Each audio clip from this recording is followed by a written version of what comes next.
After I was kidnapped, my whole family was relieved because the kidnappers had mistaken me for my sister Bella, who was supposed to be the target. When the police rescued me, I was bleeding from almost every pore on my body. I didn't cry or make a fuss.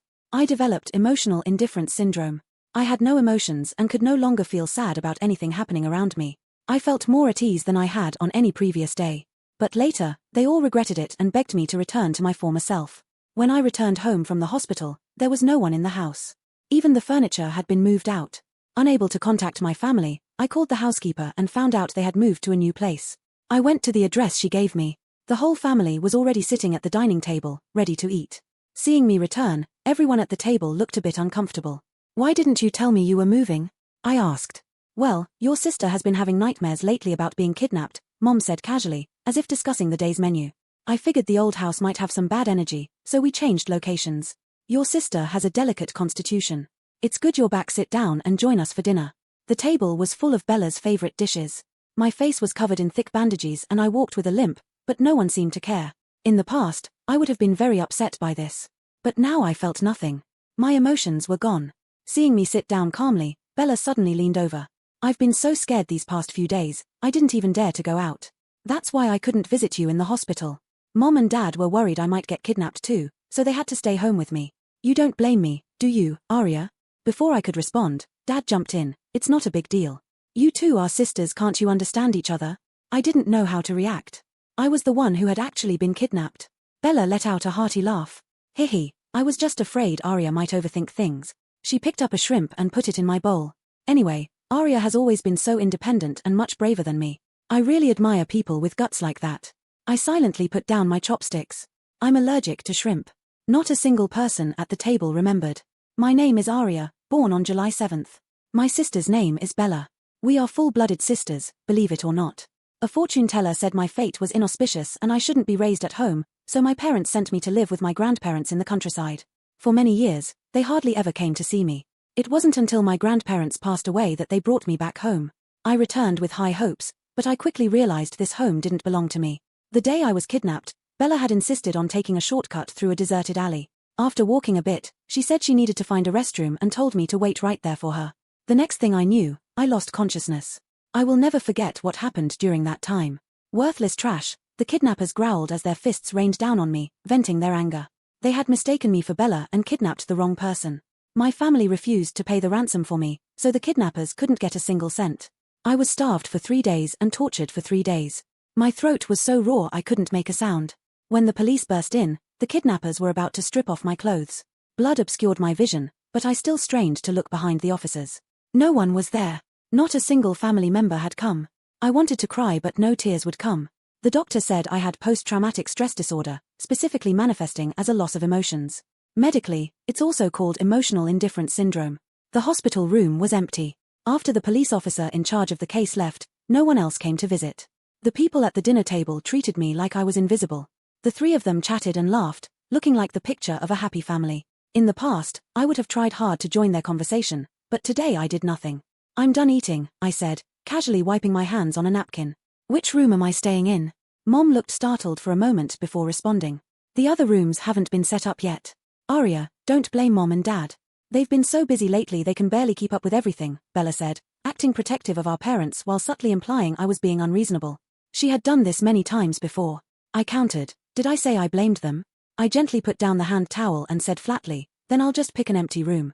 Enjoy your meal." As I slowly walked upstairs, I could hear my parents' conversation. Where did she get this prickly attitude from? "Bella, don't take it to heart.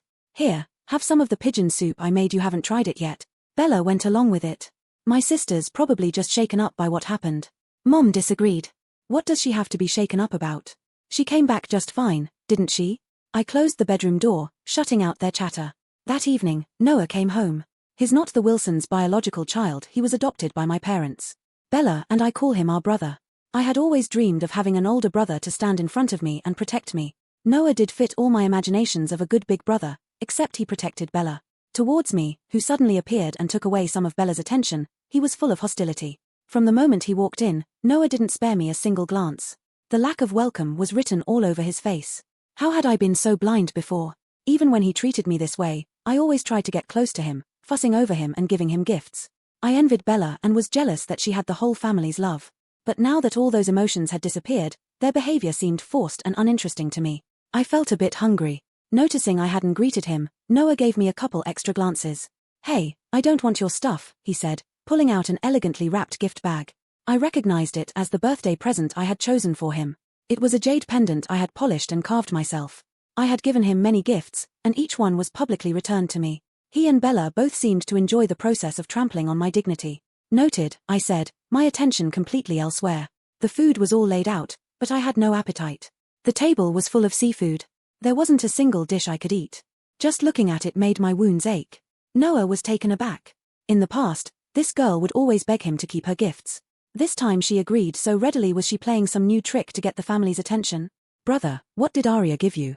Bella asked, her hand already unwrapping the gift before he could answer. "Oh, what a beautiful jade pendant. Arya must have put a lot of thought into it. Brother, you should keep it." Noah pressed his lips together. Keep it? Wouldn't that mean he was accepting this person? She was the reason Bella felt insecure and cried countless nights. "I'll never accept anything from her." "Take it back," he said to me, his tone brooking no refusal. My stomach was hurting from hunger. Faced with a table full of seafood I couldn't eat, I just wanted to go out and get something else. I had barely stood up when Noah, taking it as me being unwilling to face him, grabbed my wrist. "Take your stuff back." Bella gave me a look that said she was enjoying the show. According to past patterns, I should be crying by now. "Just throw it away," I said. "What?" Seeing that no one was moving, I took the jade pendant and tossed it in the trash. I said, "If you don't want it, throw it away. I'm leaving now." Everyone at the table fell silent. This version of me was too unfamiliar to them. I ignored them and directly left the table. Noah felt a bit unsettled, watching that annoying figure gradually disappear. It was as if something had quietly slipped out of control. Bella glanced at Noah, her hand gripping her chopsticks tightly. I went out and ate to my heart's content. When I got back home, Mom and Dad were sitting in the living room waiting for me. "Come here, I have something to say to you," Dad said. I could probably guess what they wanted to talk about. Since I came back, the two of them had barely spoken to me. The few times they did, it was always about wanting me to go on blind dates for an arranged marriage. Money always circulates among a small group of people, and it's common for wealthy families to form connections through marriage. They just didn't want Bella to do these things. Besides, Noah and Bella had grown close over time and showed signs of mutual affection. My parents were unwilling to disrupt that, so they had put off the idea. However, my return solved this problem. The unfavored second daughter was the perfect tool. Arya, the youngest son of the Cloud family, has returned from abroad. "You two are about the same age. Why don't you meet up sometime, have dinner and chat?" Mom added, "After what happened to you, your father and I were so worried. We thought if you had a man by your side to protect you, we'd feel much more at ease." I had always refused these kinds of arrangements. These rich kids grew up living decadent lifestyles and were involved in all sorts of unsavory business. Mom and Dad clearly didn't care about my well-being at all, which had upset me for a long time. But now it didn't matter. If meeting once could shut them up, that would be best. I nodded. "Okay, when should we meet?" They seemed surprised that I agreed so readily. The long lecture they had prepared had nowhere to go. Both of them paused awkwardly before Dad recovered first. "Tomorrow at noon, at the restaurant owned by Cloud Corporation. If he takes a liking to you, that would be great, but it's fine if he doesn't. They're not just any ordinary wealthy family." I nodded. The atmosphere fell silent again. "Is there anything else?" I asked. "No, that's all," Mom said. I got up to go upstairs, my movements quick and decisive. Mom and Dad exchanged a glance, both seeing complex emotions in each other's eyes. "This girl has been acting strange lately. I hope she's not planning anything," Dad said. "I'll have the housekeeper keep an eye on her." "We can't let her cause trouble for the family," Mom replied. If only she was half as sensible as Bella. How could she compare to the daughter we raised ourselves? I let out a soft laugh. Right, only Bella was our daughter in their eyes. I met the blind date, Zach, one afternoon. He was leaning against the driver's side window, lighting a cigarette but not smoking it. He didn't like smoking, but felt compelled to maintain an image of vice. When the cigarette burned out, he messed up his hair and got out of the car. I happened to witness this whole scene. The impossibly handsome young man unbuttoned the top 2 buttons of his shirt and slouched in his chair with an air of decadence. "Hello, are you Zach?" I went over to greet him. "Millimeter, and you're Arya?" He hesitated, as if wondering what kind of girl would have such an unusual name. "I heard you've turned down a lot of people before," I asked. "Can't say I've turned them down when I've never even met them," he replied. He suddenly smiled. "I guess that makes you pretty special. What's your take on this arranged marriage business?" he asked. "What can I say? My life is worthless, so my family calls all the shots." The kidnapping incident hadn't spread, but Zach surely knew about it. He gave me a meaningful look. Miss Wilson, you and I are the same kind of people. He raised his glass, wanting to toast with me. I pushed my glass away. Not quite. I'd like to eat first.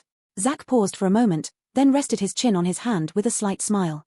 All right then, let's eat first. I sighed. I had hoped to encounter an idiot, but instead I met someone with more schemes than a beehive has holes. As soon as I finished eating and parted ways with Zach, I received a message from my parents.